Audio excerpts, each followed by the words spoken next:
Little thought today on harvesting hope. Harvesting hope. Specifically, harvesting hope from hardships. Harvesting hope from heartbreaks. This is Good Friday.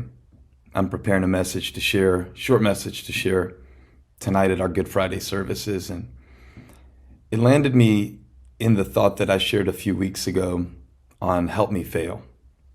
That's what I plan to preach tonight.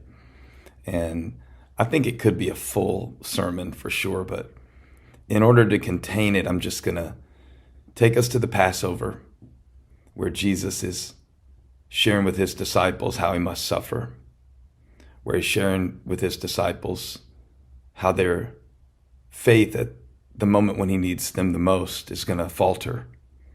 And specifically with Peter, that Peter is going to be sifted by Satan. And Peter denies him 3 times. And, Jesus looks at Peter, and that scene is still yet to come, because at this point they're still sitting at the table. And Peter can't believe that he has the potential in that moment to fail Jesus in such a spectacular way.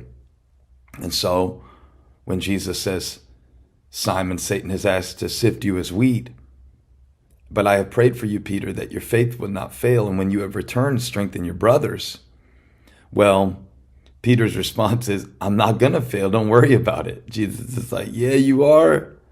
Rooster isn't going to even crow 3 times, and you won't even want to act like you know me.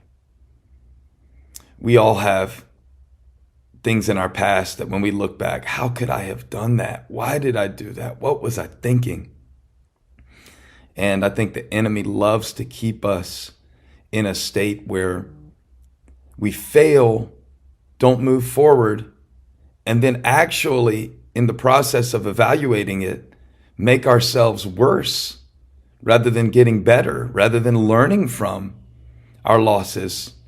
We become limited by them because now we take into ourselves the fact that, well, what kind of person denies Jesus? What kind of person ruins a relationship? What kind of person explodes in anger? What kind of person fails their kid like that? What kind of person gives in to that temptation when they know how low it makes them go? What kind of person would do that? And Jesus has a very different view of failure. When he speaks to Peter, he starts speaking about the fruit of his failure before it's even happened. Now think about this.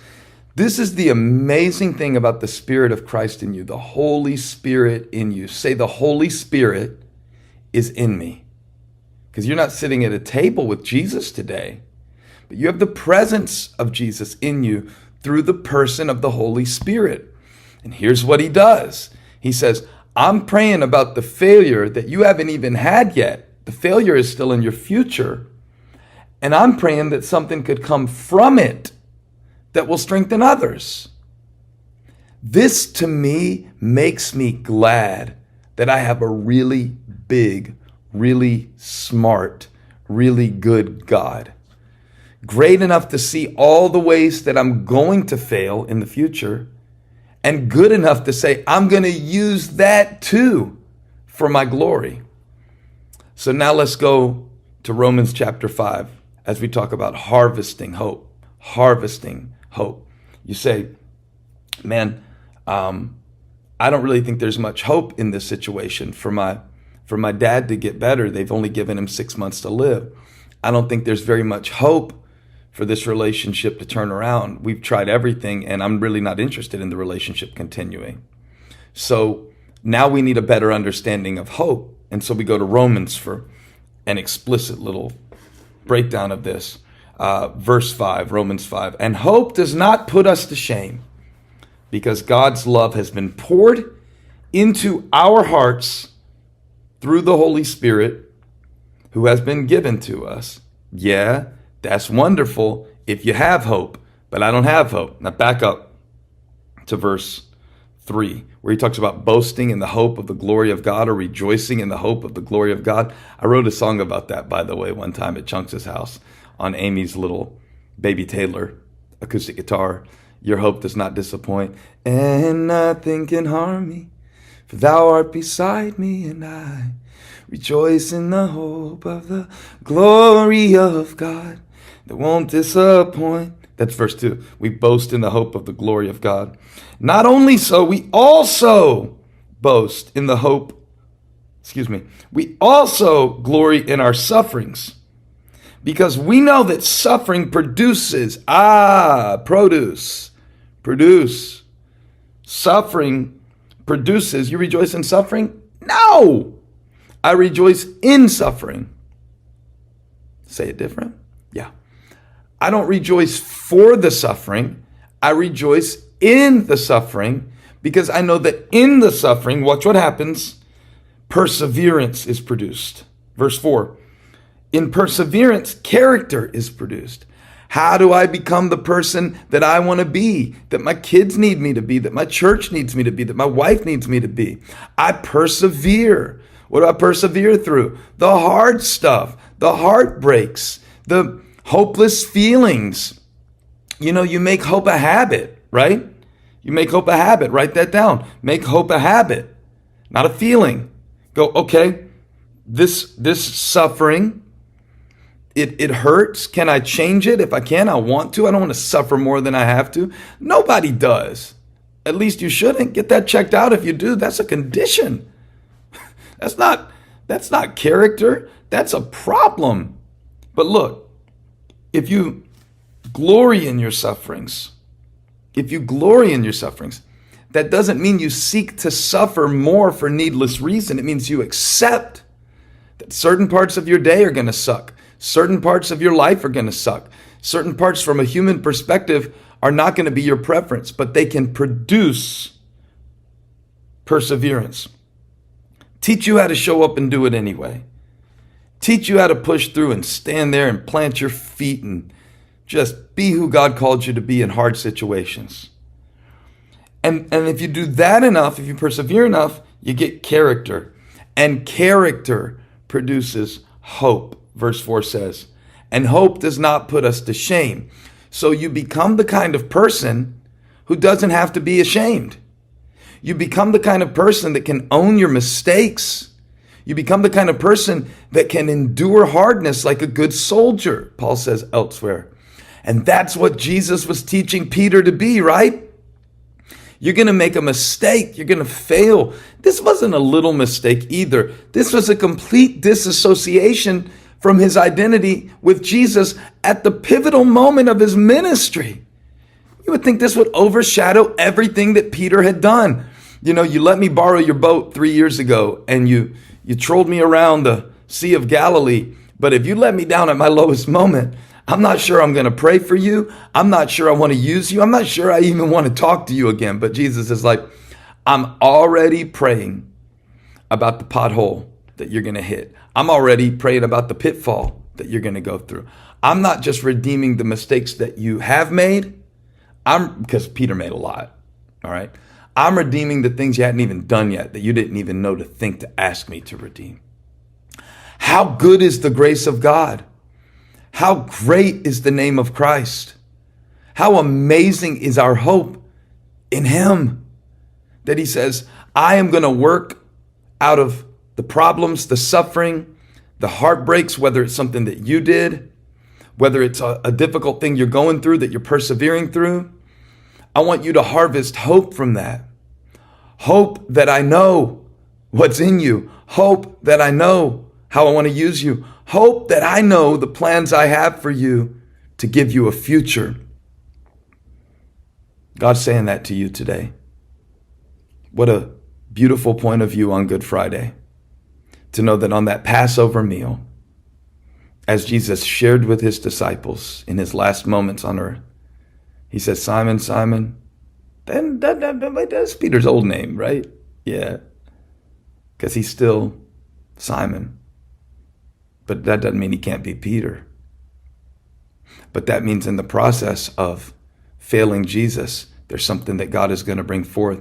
That means in the process of everything you didn't get right this week, this year, everything you haven't gotten right in your life, God is still good.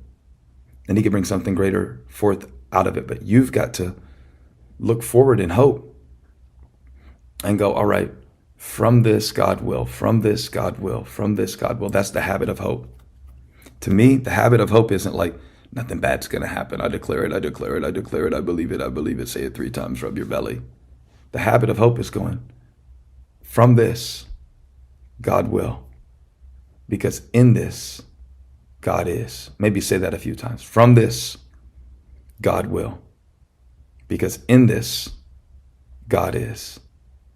Jesus is with you at the table of your mistakes today. His grace is with you at the table of your trouble today. He is a ever-present help in the time of trouble. And I just want to give you this word today because like Peter, you're not going to get it all right. You might really blow it. But even if you really blow it, he knows what you can be on the other side of it.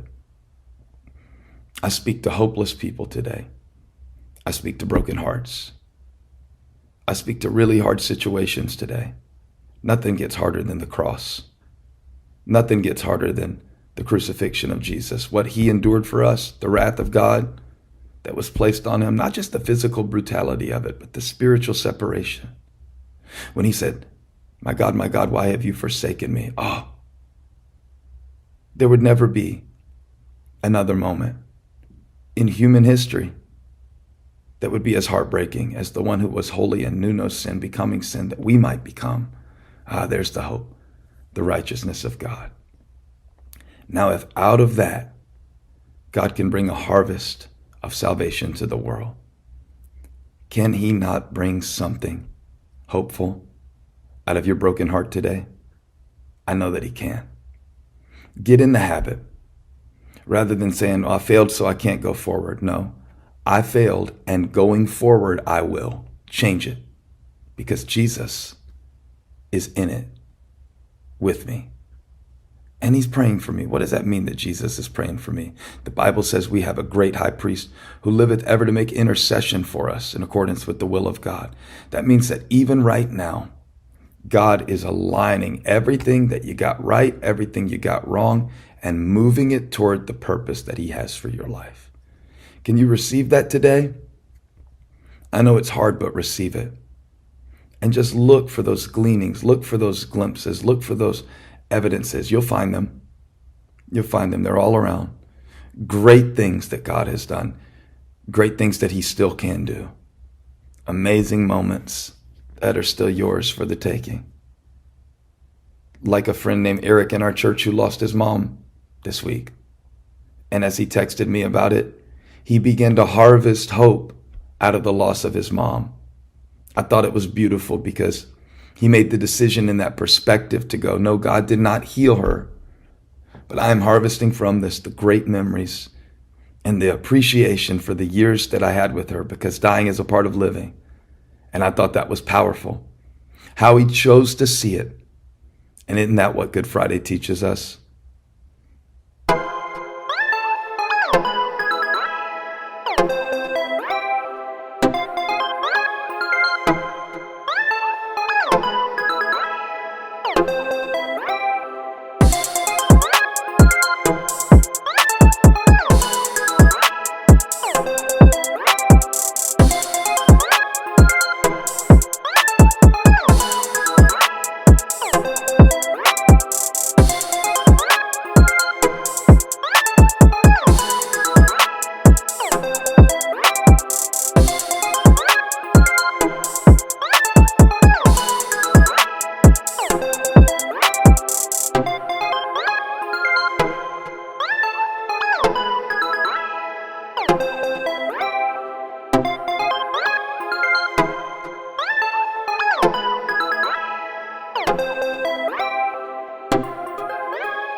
Like the song that Phil Wickham just released. And I'm so thankful he let me be a part of writing some of that song with him. Boy, I tell you, he killed this song where he said, Friday's good 'cause Sunday's coming. There's a harvest ahead. There's a harvest ahead. There's a harvest ahead. I'm saying this not in a hollow way, just to hype you up. This is not hype. This is hope. To believe that everything is in his hands. Just put it in his hands today and watch what he does. You're in his hands. Your life is in his hands. Your times are in his hands. Your future is in his hands. Go forward knowing today that his hope does not disappoint. And the shame is broken by the blood of Jesus Christ shed for you. This is the message of Good Friday. Receive it now. Receive the hope